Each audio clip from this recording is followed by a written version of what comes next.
मी तुझ्यासाठी जीवन जाळले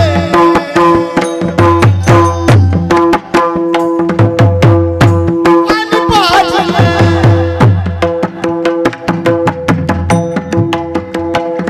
मेल्यावरती रडतो कशाला उगीच ताण नको देऊ घशाला मी तुला पाहून प्राण सोडले तुम्ही नाही पाणी पाहिजे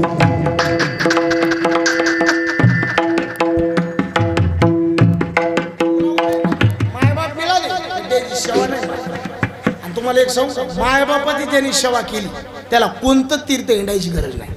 आईच्या चेहऱ्यावर ज्याचे हसू आहे बापाच्या चेहऱ्यावर ज्याचे समाधान आहे आणि हृदयात ज्याचे हिंदू धर्माबद्दल प्रेम आहे जगातला नंबर 1चा श्रीमंत माणूस